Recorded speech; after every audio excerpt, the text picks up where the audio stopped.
Hello good evening guys, this is my first channel.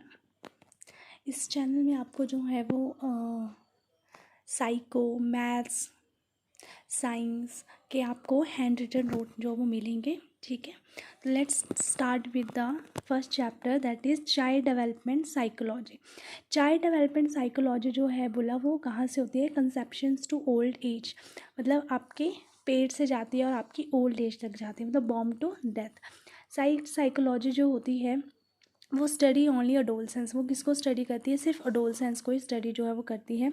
Lambda work एक आपके पास psychologist थे, उन्होंने कहा था कि साइकोलॉजी एक ऐसी होती है which study the child from conception to maturity और अडल्टहुड, मतलब जिसमें हम एक ऐसी साइकोलॉजी होती है जिसमें हम बच्चों की जो है वो पेट से मेच्योरिटी और उसके अडल्टहुड तक हम उसकी स्टडी जो है वो करते हैं। अब जो डेवलपमेंट होती है वो आपके पास लाइफ लॉन्ग होती है। ठीक है, लाइफ लॉन्ग मीन्स कि वो आपके बॉर्न टू टॉम तक जो वो जाती है। अब पैटर्न ऑफ चेंजेस, ठीक है, इसमें डेवलपमेंट में आपके पास 3 तरह के पैटर्न्स होते हैं, आपको लर्न करना है। That is POP।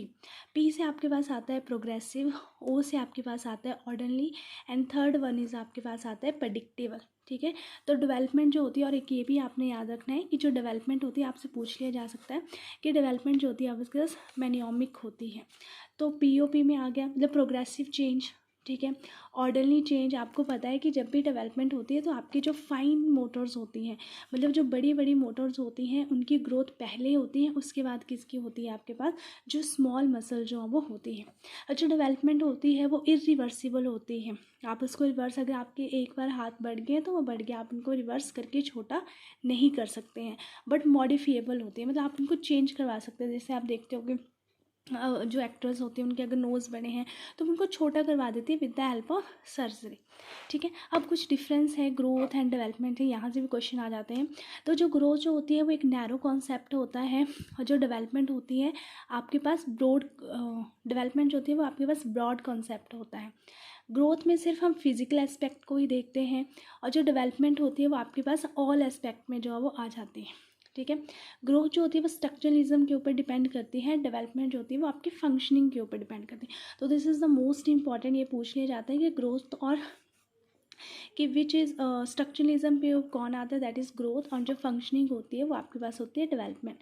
ग्रोथ को आप मेजरमेंट कर सकते हैं, डेवलपमेंट को आप मेज़र नहीं कर सकते। ग्रोथ जो होती है वो क्वांटिटेटिव होती है, डेवलपमेंट जो होती है आपके पास क्वालिटेटिव होती है।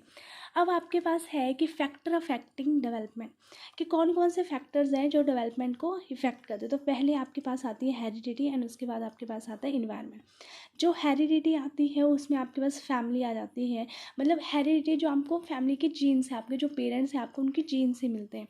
इन्वायरमेंट में आपके न्यूट्रिशन, सोसाइटी, जेंडर, ये सारी चीज़ें जो है वो आती है। यहाँ पे एक इम्पॉर्टेंट क्वेश्चन है कि आपने ये याद रखना है कि हेरिडिटी और इन्वायरमेंट को आप कभी भी एडिशन नहीं करवाओगे। अगर आपके पास क्वेश्चन आता है कि विच वन इज़ ट्रू, तो हमेशा जहाँ भी प्रोडक्ट होगा हेरिडिटी और इन्वायरमेंट का, that is the correct answer. कभी भी हम एडिशन नहीं करवाते हैं। वुडवर्थ ने बोला था कि both heredity and environment are equal in development, कि हेरिडिटी एंड इन्वायरमेंट दोनों जो होते हैं वो डेवलपमेंट के लिए इक्वल होते हैं। Heredity first. अब हेरिडिटी और इन्वायरमेंट होता क्या है? हेरिडिटी, देखो हेरिडिटी ये हमें बताती है, वो हमारी लिमिट सेट करती हैं कि how far we can go, कि हम कहाँ तक जा सकते हैं। ठीक है, और जो आपके पास तो हेरिडिटी जो होती है उसमें आपके बायोलॉजिकल कॉन्सेप्ट आ जाता है, आपका नेचर, तो यहाँ पे आ जाता है कि हेरिडिटी में आपको ऑप्शन आएंगे, तो हेरिडिटी कौन सा कॉन्सेप्ट होती है आपके पास? बायोलॉजिकल, क्योंकि ये जीन्स की वजह से आती है, पेरेंट्स की जीन्स की।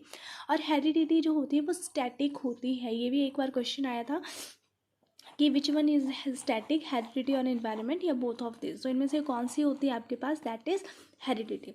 नेक्स्ट है इन्वायरमेंट। इन्वायरमेंट में आपके नर्चर आ जाता है, और साथ में कैसी होती है? डायनामिक आती है। नर्चर मतलब जो आपकी सोसाइटी से चीज़ें सीखते हैं वो सारी चीज़ें। तो आपने यहाँ पे मेन क्या है कि हेरिडिटी आपकी जीन्स में आती है, हेरिडिटी और इन्वायरमेंट को आप एडिशन नहीं करवा सकते हैं।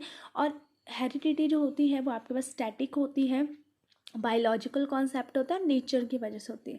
और जो इन्वायरमेंट है वो नर्चर के ऊपर डिपेंड करता है, और आपका क्या होता है? डायनेमिक होता है।